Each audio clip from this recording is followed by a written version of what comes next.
Welcome to a new chapter where we move beyond abstract philosophy and take a practical, critical look at what it means to truly flourish as humans in a world shaped by science, technology, and economic progress.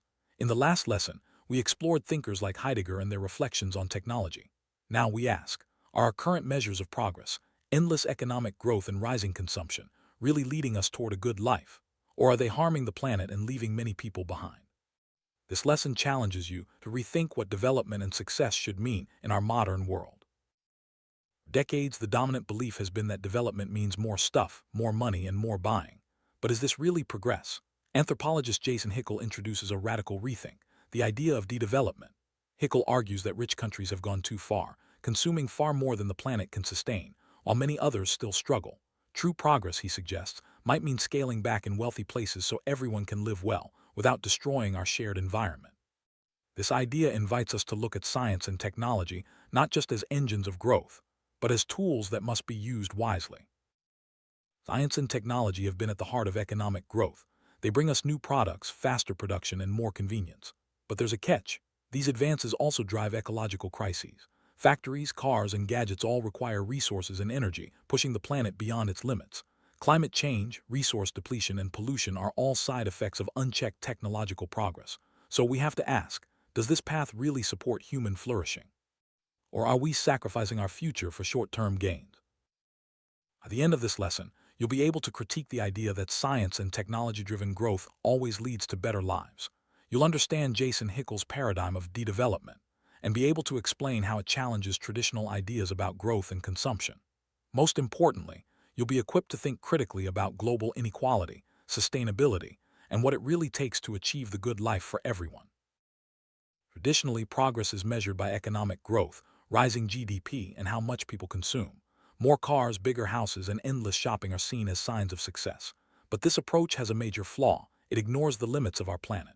Human activities powered by science and technology are now using resources faster than nature can renew them. Each year, Earth Overshoot Day, the point when we've used up our annual resource budget, comes earlier. If we keep chasing endless growth, we risk ecological collapse. Endless economic growth sounds appealing, but it comes at a cost. Our planet is overburdened. Factories, mining, and transportation, driven by technological advances, are pushing us past safe ecological boundaries.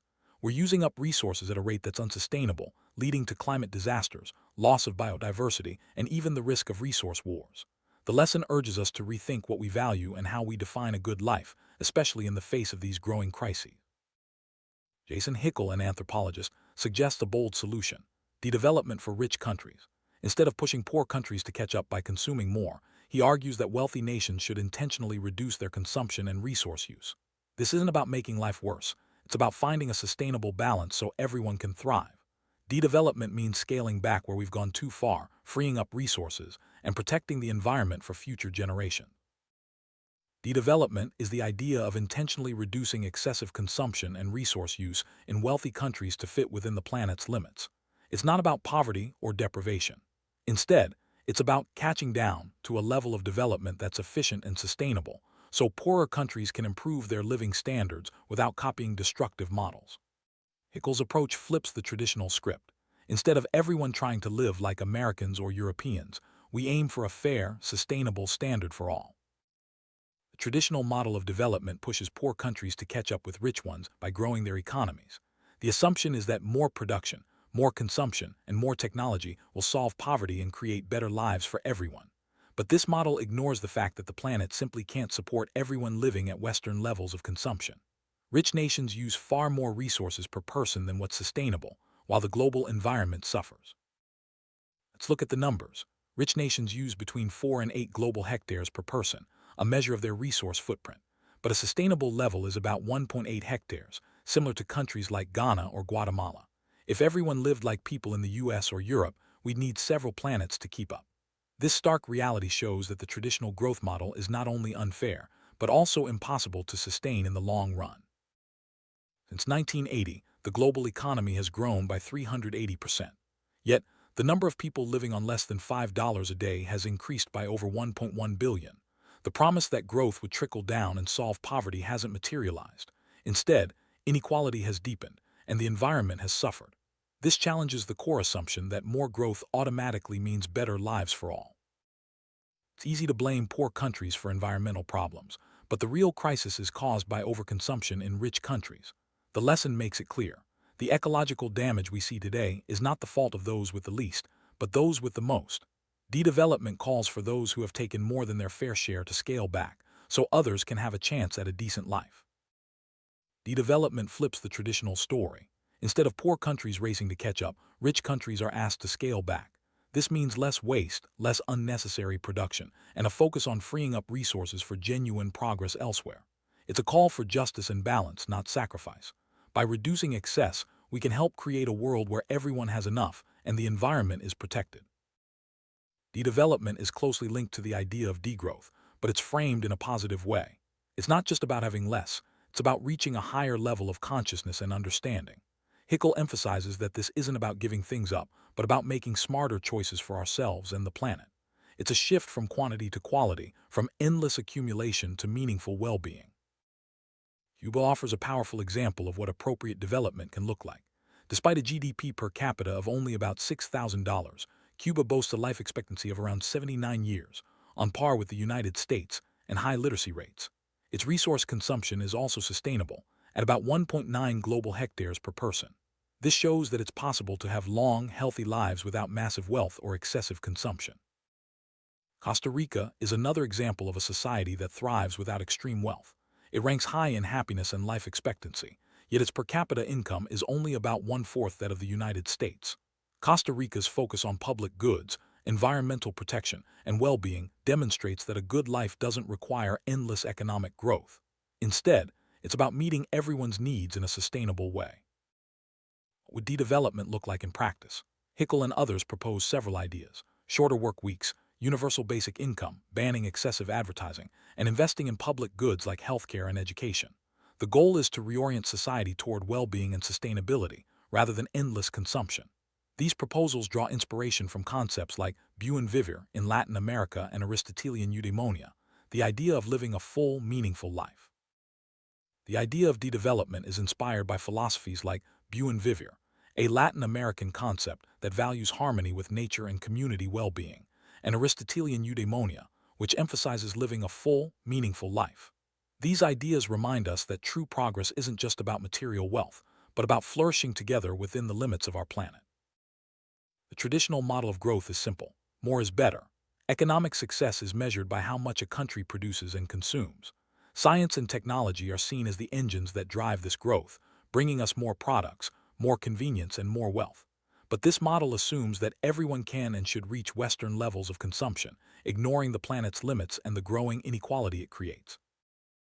In the traditional model, consumption is the main marker of success. The more you buy, the better your life is supposed to be. This mindset fuels endless production and innovation, but it also leads to waste, pollution, and resource depletion. It's a cycle that's hard to break, especially when advertising and social norms constantly push us to want more.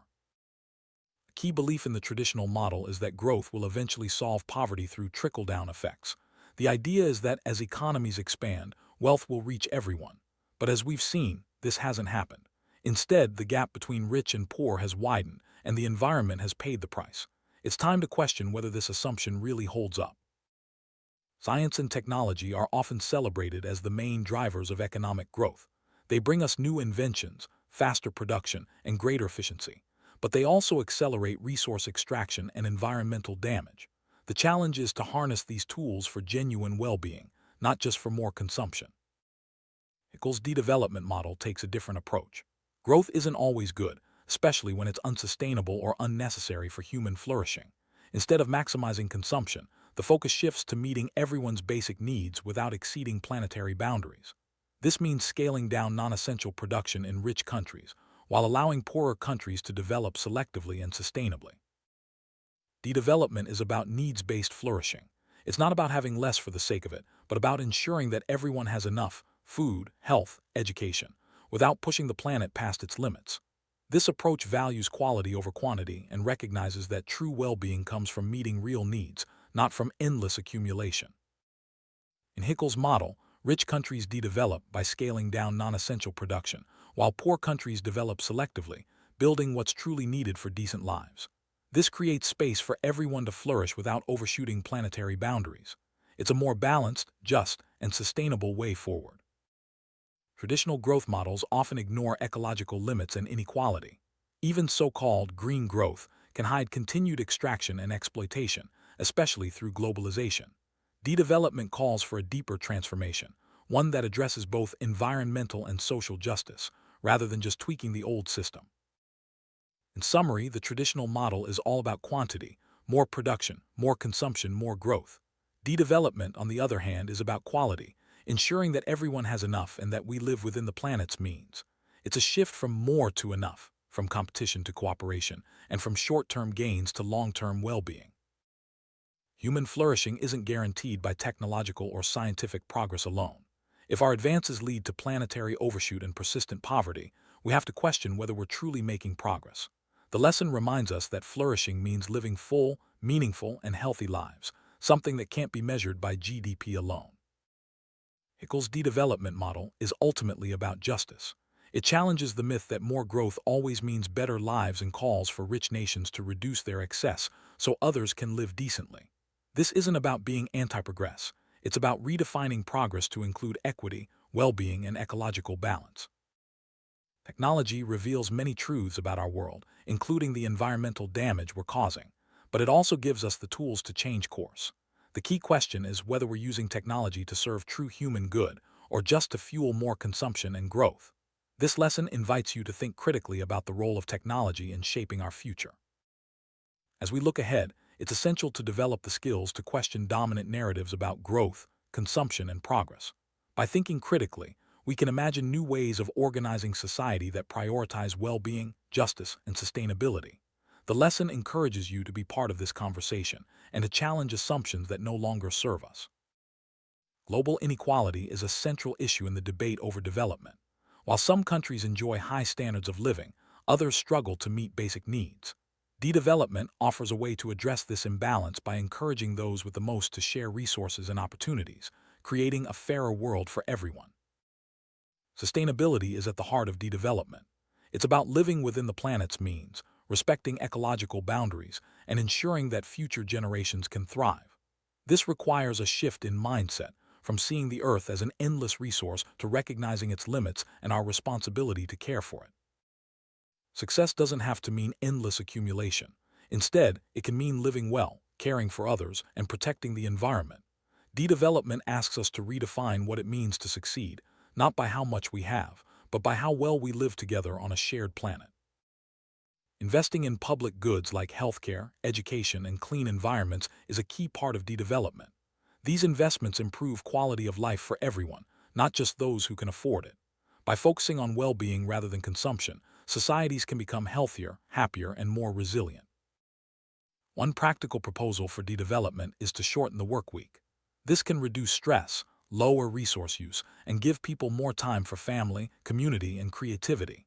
It's a way to share work more fairly and to prioritize well-being over endless productivity. Universal basic income is another idea linked to de-development.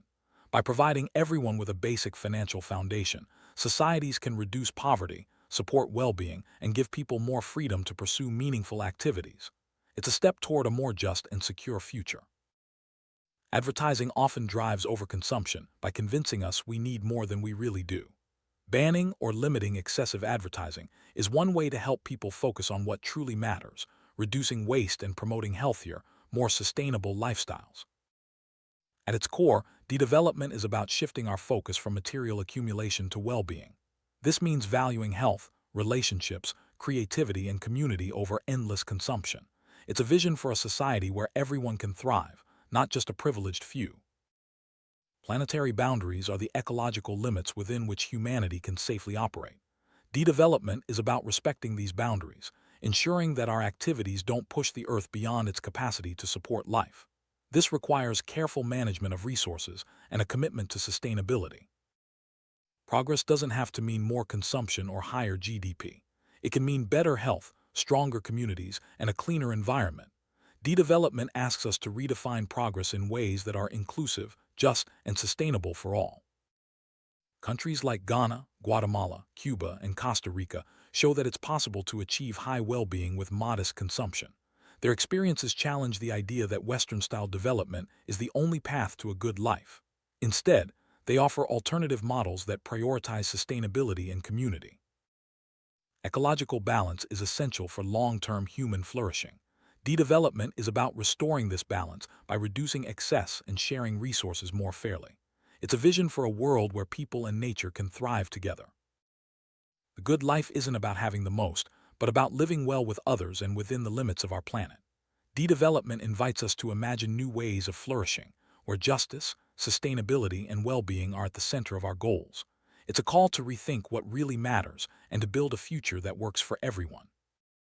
Sum up, this lesson challenges us to rethink progress, development, and the good life.